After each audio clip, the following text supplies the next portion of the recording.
Muito bem, começando a Arena Alterosa, muito bom dia para você, obrigado pela sua companhia. A partir de agora até às 11h30 eu vou junto com você levando o melhor do nosso esporte regional. Hoje é quinta-feira, tem muitos gols para a gente mostrar para você. Ontem que teve noite de Libertadores, foi noite de Libertadores, Sul-Americana, Copa do Brasil e vamos falar, claro, da Copa Alterosa, na quarta rodada, o retorno da Copa Alterosa que se inicia nesse final de semana. E aí, quinta-feira, toda quinta, você já sabe, a gente está aqui com o Luiz Marmendes, nosso convidado, e o nosso convidado especial de hoje é o Túlio Marcos, ele que é jogador do Minas, está aqui com a gente representando o Azulão de Lima Duarte. Eu cumprimentá-lo aqui primeiro, Túlio, seja bem-vindo, bom dia. Obrigado, bom dia.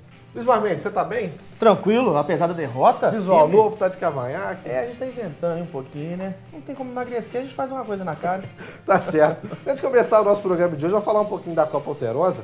O Túlio está disputando mais uma vez pelo Minas, Túlio? E o Minas que é o atual campeão, eu sempre falo isso, o atual campeão, consequentemente, automaticamente, sempre começa a competição, a próxima competição, como favorito, Os olhos do torcedor estão sempre voltados para o atual campeão. E até agora o Minas, dos 3 jogos, venceu um, e perdeu os outros 2.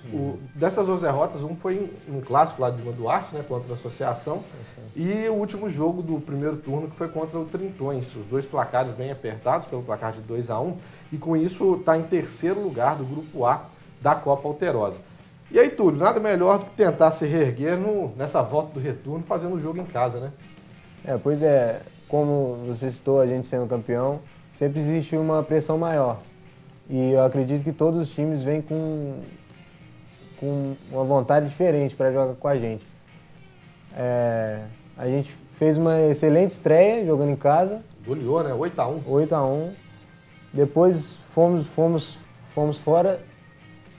Acho que tivemos a partida ali, talvez, que era para ser nossa, nos 2 jogos que a gente conseguiu abrir o placar, mas a gente deu alguns vacilos e acho que a gente escutou muito que a gente perdeu para nós mesmos. E depois a gente tomou a virada, mas que agora a gente joga em casa, 2 jogos seguidos, que a gente tem essa oportunidade de se reerguer, que ainda não está nada perdido. A gente está vendo algumas fotos suas aí, falar um pouquinho da sua carreira até agora, apesar de ser jovem, tá o quê? Com 21 anos? 21 anos. 21 anos, já atuou na base de grandes clubes do país, como o Cruzeiro, o Internacional, profissionalmente teve no Barra, em Santa Catarina, sabe quanto é um time de empresário, no Linense, um time forte, de São Paulo, União Frederiquense, que foi seu último clube, e agora está atuando pelo Minas na Copa Alterosa. O Minas que é um velho conhecido seu, Desde os meus 10 anos de idade eu já tive o prazer de jogar com eles lá. Moro numa cidade vizinha de lá. Bom Jardim? Bom Jardim de Minas. Mas sempre que eu podia, eu estava lá jogando junto com eles. Tá certo. Ô Luiz Marmendes, a gente sempre fala isso, que a Copa Alterosa, apesar de ser uma competição amadora, tem muitos jogadores que já atuam, ou atuaram no futebol profissional, que disputam a Copa, o que eleva ainda mais o nível da competição, Aqui na região a gente não tem nada parecido com a Copa Alterosa, Em visibilidade também, o nível dos jogos, dos jogadores, isso aí chama atenção. Não só de quem é o espectador ali, está torcendo pelo time, torcendo pela cidade, mas também é uma grande vitrine, porque existem olheiros aí do Rio de Janeiro, São Paulo, que acabam vindo para Juiz de Fora, Lima Duarte, para ver esses jogadores, quem sabe aí conseguir pinçar algum deles aí para levar para o profissional. Com certeza. Daqui a pouco a gente volta a falar mais de Copa Alterosa. Ontem, como eu disse no início do programa, foi noite de Libertadores, Sul-Americana, Copa do Brasil. Vamos mostrar rapidinho os gols da Sul-Americana. O Atlético Mineiro e o Bahia, representando, claro, nosso país na Sul-Americana, acabaram perdendo nesses primeiros jogos de ida. E agora tem um desafio grande para os jogos à volta. A gente começa mostrando a derrota do Atlético Mineiro, que enfrentou o time dele, do Papa Francisco. Em Buenos Aires, o Atlético Mineiro foi derrotado pelo São Lourenço. Gabriel Guinido, no rebote do goleiro Vitor, fez o único gol da partida. Agora os argentinos têm a vantagem do empate para a partida de volta em Belo Horizonte. O Bahia foi até a Aguilera, na Bolívia, e também perdeu. Leonardo Vaca balançou a rede para o Blooming. A situação da equipe baiana é a mesma do Galo para o segundo jogo em Salvador. Bom, então tá aí, os 2 derrotados. O brasileiro que venceu na Sul-Americana e venceu bem, foi o Fluminense, que jogou no Maracanã, venceu o Potosí pelo placar de 3-0. Só que mesmo assim teve bronca. O Abel Braga tá bravo com o torcedor. mais ou menos 6 mil torcedores, né, estiveram no Maracanã acompanhando essa partida. E o Fluminense, que venceu por 3-0, mesmo assim recebeu vaias. E por isso que o Abelão ficou bravo na coletiva. Aí tu faz um jogo daquele, tu joga 45 em cima dos caras e tu sai do intervalo com vaia, cara. Porra, vamos parar, cara. Porra, então não vai, pra que não vem, cara. Vieram 6 mil, então não vem, cara. Quer vaiar? Não vem, pô. Porra, isso é um time com alma dessa aí, cara. Tô irritado, parceiro. Tô irritado, sinceramente, tô irritado. Esses caras não merecem isso, não. Esse time aqui não merece. Porra, quer o quê? Que vai ganhar de 3, 4? 80% de posse de bola, 22 finalizações. Quer mais o quê? Tá louco, cara. Chega, pô. Dá um pouquinho de moral, pô. Porra, porque eu falo um mês atrás que eu tô falando isso. O Fluminense não vive em paz, cara. O Fluminense não tem paz. Tá louco, cara. Você gosta, né, Osmar? Você fica rindo, bravo. Agora, muita gente fala o seguinte, né, que o torcedor pagou ingresso sem direito de vaiar, tem direito de criticar, tem direito de apoiar, enfim. Só que a situação do Fluminense, né, a gente que acompanhou desde o início do Carioca, começou um time muito desacreditado, né? E o Abel, pô, perdeu praticamente metade do elenco, né? E só bons jogadores. E aí teve que se virar com o que tem. E, pô, fez um time que foi bem no Campeonato Carioca, conseguiu dar a volta por cima, apesar de não ter sido campeão, nem vice. E na Sul-Americana é o que ele falou, venceu por 3-0. Eu acho que tá na hora do torcedor dar a moral que ele pediu, não? O torcedor brasileiro tem essa péssima mania, né? De sempre vaiar, de cobrar demais. E acaba que, de certa maneira, isso é salutar para a equipe, porque tem aquela cobrança, aquele desejo de fazer sempre melhor, né? Mas o Abel, rapaz, realmente ele faz um papel aí, porque ele é o paizão da equipe, né? E acaba que ele também, ele defende os jogadores dele, ele tem esse papel. Pô, os caras estão trabalhando, gente, vamos dar uma moral pros caras aí. Essa é a atitude, eu vou te falar uma coisa, cara, o cara é excepcional. Foi paizão, né? Pô, ter moral pra fazer isso, né? Ô, Túlio, pra quem tá dentro de campo, né? Pô, você tá ganhando um jogo de 3-0, se o torcedor vai, realmente... Não vou falar que dá desânimo, né? Mas o jogador começa a pensar, né? Poxa, a gente tá dando o máximo aqui, né? Vencendo por 3-0, 80% de posse de bola, mais de 20 finalização. E o torcedor tá vaiando porque o torcedor tá querendo mais, né? Realmente não é legal. E dá pra ver nitidamente o quanto eles se esforçam em campo. O Fluminense é um time que corre bastante. Tecnicamente não é tão bom, né? Mas em termos de raça, determinação, e é um time leve, né? Tem muitos jogadores novos, bem leve, muito rápido também. Dá pra ver que eles se esforçam ao máximo. Eu acho que até injustamente essa vaia. O Pablo Diego tem entrado muito bem, é um jogador novo.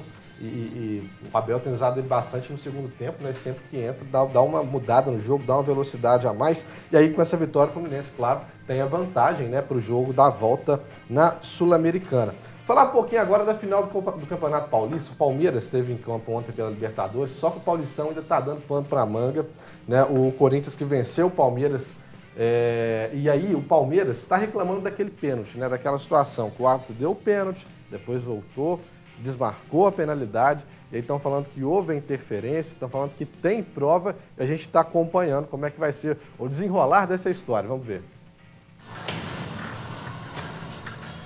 A investigação pedida pelo Palmeiras tem como base as imagens gravadas pelas câmeras do estádio do clube. O vídeo mostra o que seria, para a diretoria alviverde, a prova de uma interferência externa durante a final contra o Corinthians. O vídeo mostra o diretor de arbitragem da Federação Paulista de Futebol, Dionísio Roberto Domingos, indo até a beira do gramado para conversar com um dos auxiliares. Tudo entre a marcação e a anulação de um pênalti cometido pelo Corinthians, que vencia o jogo por 1-0.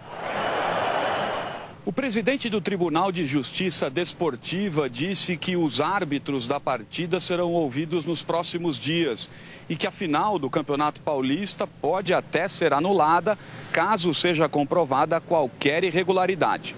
Antônio de Olim promete uma solução até o fim do mês. Em uma nota, o Palmeiras afirma que vai aguardar o fim da investigação para então pedir uma eventual impugnação do jogo. Sobre as cenas de vandalismo depois do jogo,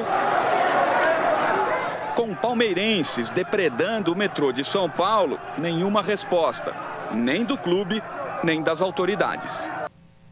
Bom, acho que passa a ter duas vertentes, né, essa confusão toda. A primeira é o seguinte, Se o árbitro ele errou, né, e ele reconheceu o erro, né, alguém informou ele, não de fora, o quarto árbitro, enfim, disse que estava equivocado, acho que nada mais justo do que você voltar, né, na opinião, e desmarcar o pênalti. Só que o que o Palmeiras reclama é da interferência, né, de gente que não faz parte da arbitragem. Nem pode estar ali, né? É verdade, nem pode estar ali. Então, aí você passa a ouvir mais o lado do Palmeiras, né? Porque enquanto o jogo estava ali, você no calor do jogo ainda, você fala, pô, o Palmeiras está reclamando de uma coisa que o árbitro errou, mas ele consertou. Então está reclamando de forma injusta, né? Só que aí agora passa a ter esse outro olhar que é essa interferência, né? O futebol tem essa, infelizmente, aí essa mania, né? Tirar vantagem em cima de tudo. A gente sabe que até hoje existem equipes aí que querem vencer no grito ou através da mala, né? Sabe-se lá, né? A gente não sabe, não tá julgando, não tá acusando. Mas pode acontecer, quem sabe algumas notas rolaram aí, a gente não sabe, cara. Mas o grande lance é que muitas das vezes aí, quando você tem uma situação como essa, aquela questão de você ter a possibilidade mesmo da arbitragem com vídeo, né? É o que eu ia falar. Mas, gente, já era para estar implementado esse sistema e acaba, né, terminava esse problema aí. É com uma polêmica dessa que ele volta, né, a falar do árbitro de vídeo. O que todo mundo fala é que o árbitro de vídeo ele é muito caro, né? Então os clubes teriam que disponibilizar uma verba muito grande para poder pagar o árbitro de vídeo por jogo. E aí alguns foram a favor, outros contra. Você como jogador, você é a favor do árbitro de vídeo? Eu sou a favor, que eu acho que deixa o futebol mais justo, né?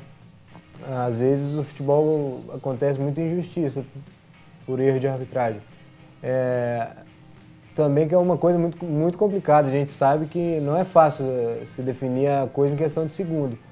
Por isso que eu acho que deveriam ter esse apoio sim os árbitros, eu acho que era uma ajuda para eles também e o futebol ia ficar mais justo. A gente vê nos Menos programas erros, esportivos, por exemplo, quando tem um replay ali, fica óbvio um impedimento que foi dado incorretamente, porque às vezes o bandeirinha ali na linha não consegue observar totalmente, né? Ele acaba marcando ali incorretamente. Eu acho que se tiver um patrocínio, se tiver realmente até mesmo as televisões, cara, a gente pode pensar, a gente não vai, né?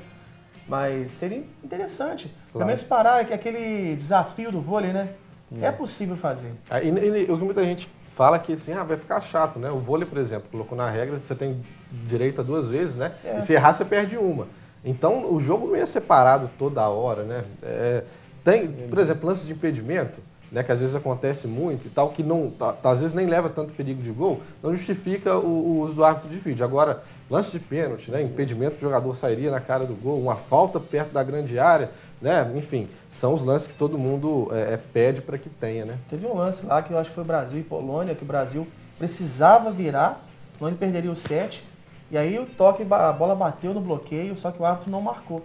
E aí o Bernardinho ficou enfurecido daquele jeito, pediu o árbitro de vídeo, né? Pediu para fazer ali aquele desafio. Razão, né? Tinha razão, cara. Pois é. Entendeu? Mudou um set. Vamos ver, né? Ontem a gente teve polêmica também na Liga dos Campeões, nos pênaltis do Real Madrid, mas daqui a pouquinho a gente fala disso. Vamos voltar a falar mais um pouco de Copa Alterosa agora. Eu falei para vocês, né, que a gente está com o retorno da Copa agora. Esse final de semana a gente vai para a 4ª rodada, ou seja, o último jogo, né, por exemplo, o Minas, vamos pegar o Minas, o Túlio está representando o Minas aqui, jogou fora contra o Trintões. Então recomeça agora jogando contra a mesma equipe, só que dentro de casa. E aí, Túlio, a gente falou da situação do Minas, esse jogo eu acho que é fundamental, né, para o Minas vencer, porque apesar de estar dividido, por exemplo, tem 16 equipes, só que só tem 4 por grupo, né, ou seja, você enfrentam 3 equipes. Perdendo essa vai ter só mais 2 jogos, vai ficar ainda mais complicado. Então esse jogo é o jogo que vai dar o respiro ou não para o Minas, né? É um jogo fundamental para a gente, que é o jogo que vai nos colocar de volta na competição, que os outros clubes da nossa chave deu uma distanciada da gente e agora é o momento que nós temos que encostar novamente neles, porque se nós perdermos, vai distanciar, essa distância vai aumentar ainda mais, né? Então a gente tem que jogar tudo nesse jogo. Tá certo. Ô Túlio, você falou que o seu último clube foi pelo União Frederiquense, né? Fala um pouquinho pra gente dessas suas últimas passagens, União e também o Linense, né, no futebol profissional. O Linense, que foi a anterior, foi meu primeiro clube como profissional. Eu disputei a Copa Paulista, inclusive nós fomos campeões lá. Eu, como era o mais jovem do elenco, tive poucas oportunidades de estar disputando a Copa Paulista. Fiz minha estreia como profissional, tive poucos minutos em campo. Mas foi assim, a gente aprende muito com os jogadores experientes que tinham lá e a gente vai levando. Já no União Frederiquense, foi uma passagem agora em 2017, no primeiro semestre do Campeonato Estadual. Lá nós não fomos tão bem no Campeonato Estadual, acabamos que nós fomos eliminados na primeira fase. Tive mais oportunidades de jogo, acabou que a gente fomos eliminados na primeira fase e tivemos pouco tempo até de campeonato. Você disse, é um aprendizado, a experiência de estar atuando, né, no profissional com jogadores mais experientes. Vocês, né, que são jovens, pegam uma bagagem enorme, né? Principalmente quando retorna aqui, né? Por exemplo, você está em casa agora, está em Bom Jardim, está disputando a Copa Alterosa, sem certeza você já tem um outro olhar, né? A gente aprende bastante mesmo. Até mesmo nos treinos a gente aprende a cada dia. E eu pude pegar jogadores muito experientes que já rodaram bastante ali no próprio estado e muitos outros que já passaram por clubes grandes. E a gente vai aprendendo um pouco de cada coisa, a gente pega um pouco de cada coisa e vai levando para a vida. Tá certo. Ô, Luiz Marmendes, você está animado com a estreia do Vasco no Campeonato Brasileiro? Vasco e Atlético Mineiro? Rapaz, o Vasco precisa mostrar para a torcida dele que pelo menos um campeonato vai conseguir, né? Você acha que o brasileiro dá? Pelo menos chegar no G5 lá, né? Pelo amor de Deus, certo. né? Chega 4. Tô te perguntando isso porque daqui a pouco a gente vai mostrar um pouco da preparação do Vasco e também do Flamengo para o Campeonato Brasileiro. Até porque começa, né, nesse final de semana o Brasileirão. E na volta do intervalo, a gente vai mostrar para você o Tupi, que também estreia no sábado contra o Tombense pelo Campeonato Brasileiro da Série C. Final de semana vai estar cheio de jogos aqui em Juiz de Fora, né? Tupi disputando o Campeonato Brasileiro da Série C e o Tupinambás tem um jogo importantíssimo no sábado, ou melhor, no domingo, né, para a semifinal do módulo 2 do Campeonato Mineiro. Ou seja, se vencer esses dois jogos da semifinal, vai para a final, já está garantido na elite do futebol mineiro. Então daqui a pouquinho a gente volta falando mais disso. Muito bem, já de volta com a Arena Alterosa. Deixa eu falar uma coisa para vocês agora, sair um pouquinho do futebol. Vamos falar de judô, que acontece neste domingo aqui em Juiz de Fora, o terceiro festival de Sub-15, né? Festival infantil de judô, lá na Universidade Federal, no ginásio poliesportivo da Firefeed. Vai ser no domingo às 9 da manhã, começando às 9, vai até às 12 horas, tá bom? O responsável é o professor Léo Moura. Um abraço para o Léo, obrigado por procurar, né, o Arena Alterosa por meio do Luiz Marmendes, pedir aqui a divulgação. E aí, para você que quer se inscrever, vou falar o telefone para você, pausadamente, né, para o pessoal poder anotar. Ó, é o 988617345. Vou repetir, ó, 988617345 é o telefone do professor Léo Moura, ele está aí na foto, né, junto com o pessoal. Terceiro Festival Infantil do Sub-15 Judô, lá na FEFIM, de domingão, de 9 até às 12 horas, tá bom? Um abraço pro Felipe também, que apareceu nas fotos aí. Também é professor lá também, tá ajudando muito a equipe aí. Judô. Grande Felipe. Você já praticou? Não, me chamaram pro sumô, cara, mas eu não aceitei não, que eu não sou muito oriental, não. Tá certo. Vamos lá, vamos falar agora do Tupi. O Luiz Marmendes está empolgado com o Tupi, que é o seguinte.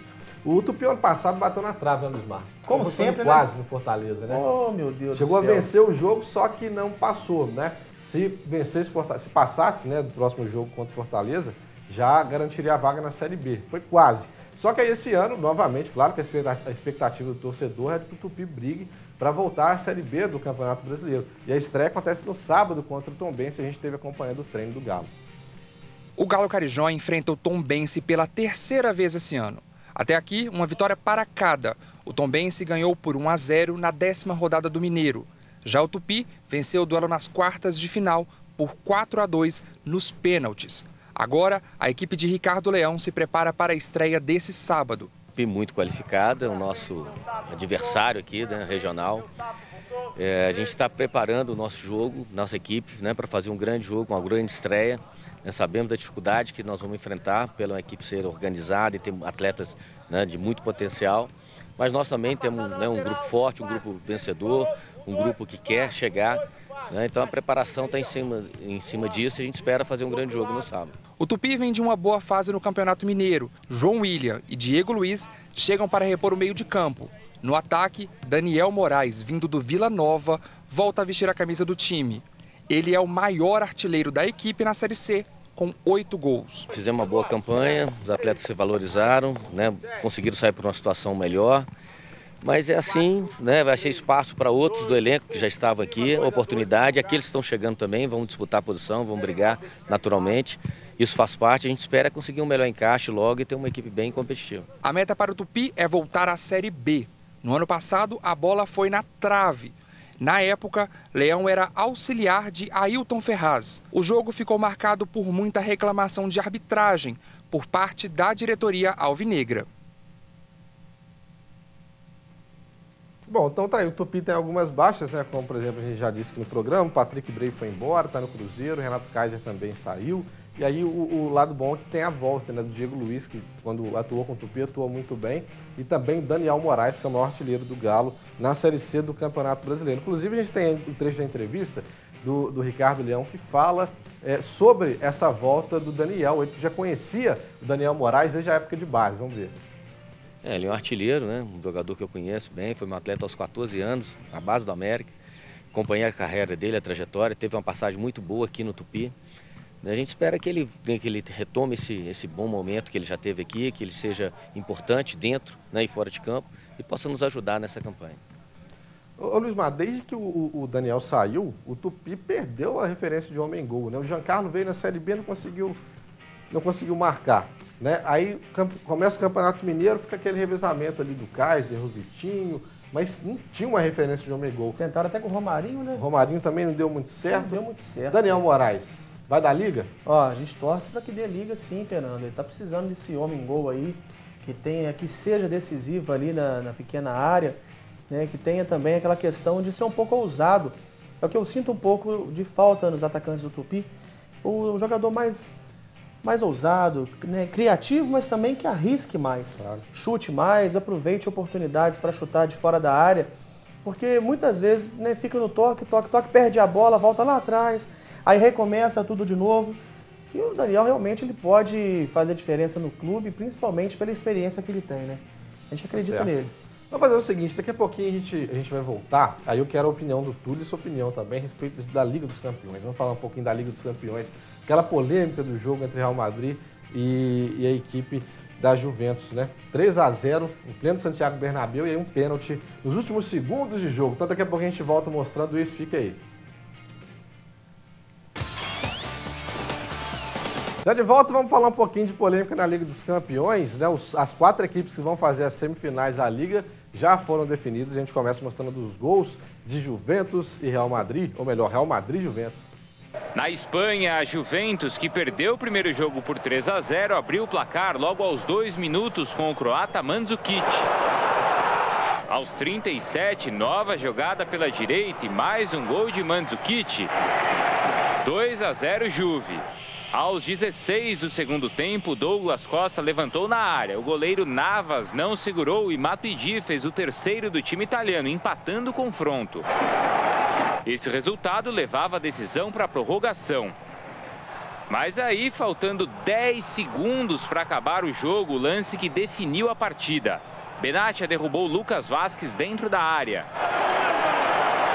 O juiz marcou o pênalti e expulsou o goleiro Buffon.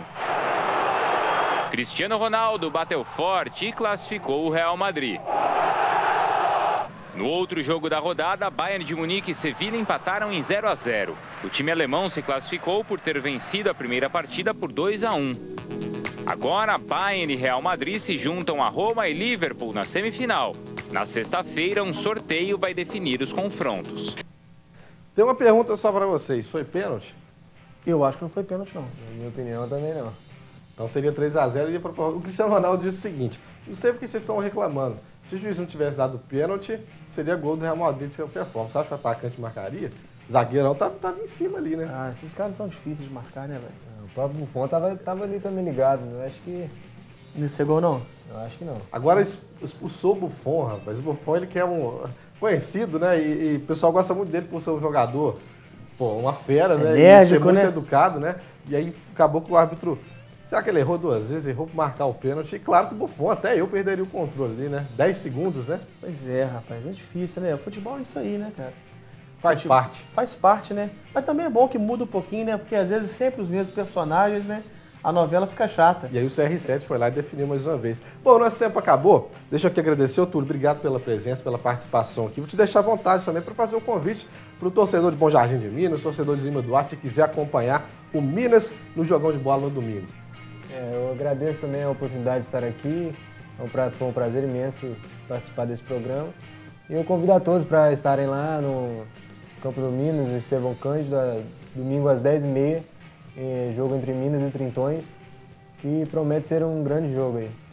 Sucesso, sorte para você, sucesso na carreira. Luiz Marmendes, obrigado mais uma vez pela participação. Tem alô para mandar aí? Mandar um alô pro Damula, o Deco, o Manuel, o Ismar e o Tarcísio lá da Marbel. Abração para todo mundo, valeu. Abraço enviado, o Arena Alterosa vai ficando por aqui. Lembrando que a gente se encontra agora na segunda-feira, a partir das 11 da manhã. E na sequência tem Alterosa em Alerta, primeira edição. Boa quinta, tchau, tchau.